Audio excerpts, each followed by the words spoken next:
Hi friends, അസ്സലാമു അലൈക്കും. ഇന്ന് ഞാൻ വന്നിട്ടുള്ളത് കപ്പപ്പുഴുക്കിൻ്റെ റെസിപ്പി ആയിട്ടാണ്. ഇതെങ്ങനെയാണ് ഉണ്ടാക്കുന്നതെന്ന് നോക്കിയാലോ. ഇതിനായിട്ട് ഞാനിവിടെ 4 കിലോ കപ്പയാണ് എടുത്തിട്ടുള്ളത്. അത് നന്നായിട്ട് തന്നെ ചെറുതാക്കി കട്ട് ചെയ്തതിന് ശേഷം കഴുകി വൃത്തിയാക്കി അടുപ്പിലോട്ട് വെച്ച് കൊടുത്തിട്ടുണ്ട്. അപ്പോൾ ഇത് നമുക്ക് മൂടി വെച്ച് തന്നെ വേവിച്ചെടുക്കാം. ഇതിലോട്ട് ഇപ്പോൾ ഞാൻ ഉപ്പ് ചേർത്ത് കൊടുക്കുന്നില്ല. ഇതൊരു ഹാഫ് കുക്കായതിന് ശേഷമാണ് നമ്മൾ ഉപ്പ് ചേർത്ത് കൊടുക്കേണ്ടത്.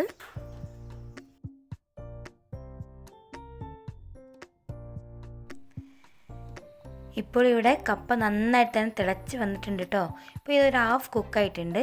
ഈ സമയത്ത് ഞാൻ ഇത് നന്നായിട്ട് തന്നെ ഒന്ന് ഇളക്കി കൊടുത്ത് ഇതിലോട്ടേക്ക് ആവശ്യമായ ഉപ്പ് ഇട്ട് കൊടുക്കുന്നുണ്ട്.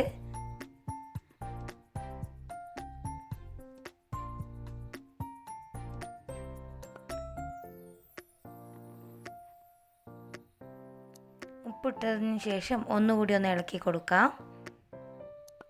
ഇനി ഇത് അടച്ച് വെച്ച് തന്നെ നന്നായിട്ടൊന്ന് വേവിച്ചെടുക്കാം. ഇനി നമുക്ക് ഇതിലോട്ട് വേണ്ട ബീഫ് വേവിച്ചെടുക്കാം. അതിനായിട്ട് ഞാനിവിടെ 3 കിലോ ബീഫ് എടുത്തിട്ടുണ്ട്. അപ്പോൾ നമുക്ക് ഒരു കുക്കറിലോട്ട് ഇട്ട് കൊടുക്കാം. ഇതിലോട്ട് വെളുത്തുള്ളി ഇട്ട് കൊടുക്കാം. ഒരു 20 അല്ലി വെളുത്തുള്ളിയാണ് ഞാൻ ഇട്ട് കൊടുത്തിട്ടുള്ളത്. ഇനി നമുക്ക് 2 ടേബിൾ സ്പൂൺ അളവിൽ മുളക് പൊടി, 1/2 ടീസ്പൂൺ അളവിൽ മഞ്ഞൾപ്പൊടി, 1 ടേബിൾ സ്പൂൺ അളവിൽ കുരുമുളക് പൊടി കൂടി ഇട്ട് കൊടുത്തിട്ടുണ്ട്. പിന്നെ നമുക്ക് ആവശ്യമുള്ള ഉപ്പ് കൂടി ചേർത്ത് നന്നായിട്ട് തന്നെ ഒന്ന് മിക്സ് ചെയ്തെടുക്കണം.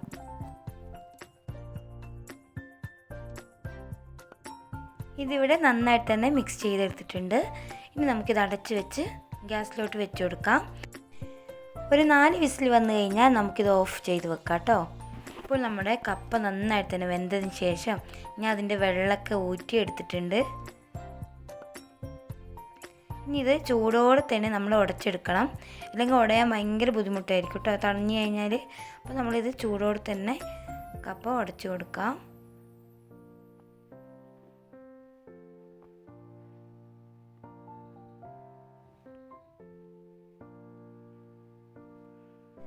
കപ്പ ഇവിടെ നന്നായിട്ട് തന്നെ ഞാൻ ഉടച്ച് വെച്ചിട്ടുണ്ട്. ഇനി നമ്മൾ നേരത്തെ വേവിക്കാൻ വെച്ച ബീഫ് 4 വിസിലിന് ശേഷം ഞാൻ ഓഫാക്കി വെച്ചിട്ടുണ്ടായിരുന്നു. അപ്പോൾ ഇത് വെന്തിനോ എന്ന് നോക്കിയാലോ.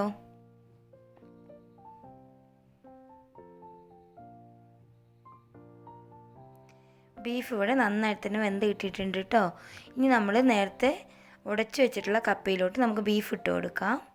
ബീഫും കപ്പയും എല്ലാം നന്നായിട്ട് തന്നെ ഒന്ന് മിക്സ് ചെയ്തെടുക്കാം. ഇനി നമുക്ക് ഇതിലോട്ട് വേണ്ട അരപ്പൊന്ന് റെഡിയാക്കിയെടുക്കാം. അതിന് ഞാനിവിടെ ഒരു മുറി തേങ്ങ എടുത്തിട്ടുണ്ട്. പിന്നെ ഒരു 1/4 ടീസ്പൂൺ അളവിൽ ചെറിയ ജീരകം, 3 അല്ലി വെളുത്തുള്ളി, ഒരു ചെറിയ കഷ്ണം ഉള്ളി കൂടി ഇട്ട് കൊടുത്ത് ഇത് നന്നായിട്ട് തന്നെ ഒന്ന് അരച്ചെടുക്കാം കേട്ടോ. ഞാനിവിടെ ചീനച്ചട്ടി ചൂടാൻ വെച്ചിട്ടുണ്ട്. ഇനി ഇതിലോട്ട് 4 ടേബിൾ സ്പൂൺ അളവിൽ വെളിച്ചെണ്ണ ഒഴിച്ച് കൊടുക്കാം. പിന്നെ ഒരു 5 ചെറിയ ഉള്ളി ഞാൻ ചെറുതാക്കി കട്ട് ചെയ്തിട്ടുണ്ട്. അത് നമുക്ക് ഈ വെളിച്ചെണ്ണയിലോട്ട് ഇട്ട് കൊടുക്കാം.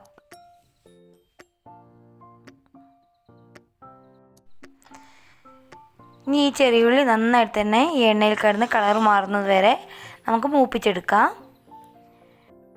ഇനി ഇതിലോട്ട് 2 തണ്ട് കറിവേപ്പില കൂടി ഇട്ട് കൊടുത്തിട്ടുണ്ട്. പിന്നെ നമ്മൾ നേരത്തെ അരച്ച് വെച്ചിട്ടുള്ള അരപ്പ് കൂടി ഇട്ട് കൊടുത്ത് നന്നായിട്ട് തന്നെ തിളപ്പിച്ചെടുക്കാം. ഇനി ഈ അരപ്പ് നമ്മൾ നേരത്തെ മിക്സ് ചെയ്ത് വെച്ചിട്ടുള്ള കപ്പയിലോട്ട് ഒഴിച്ച് കൊടുത്ത് ഒന്നുകൂടി നന്നായിട്ട് തന്നെ മിക്സ് ചെയ്തെടുക്കാം. ഇപ്പോൾ ഇവിടെ കപ്പപ്പുഴുക്ക് റെഡി ആയിട്ടുണ്ട്. നല്ല ടേസ്റ്റി ആയിട്ടുള്ള കപ്പപ്പുഴുക്കാണ്. നിങ്ങൾ എന്തായാലും ഇതൊന്ന് ട്രൈ ചെയ്ത് നോക്കണം. നിങ്ങൾക്ക് ഇഷ്ടപ്പെട്ടാൽ ലൈക്ക് ചെയ്യാനും ഷെയർ ചെയ്യാനും അതുപോലെ കമൻറ്റ് ചെയ്യാനും മറക്കരുത്. മറ്റൊരു വീഡിയോയുമായി വീണ്ടും കാണാം. Okay, bye bye.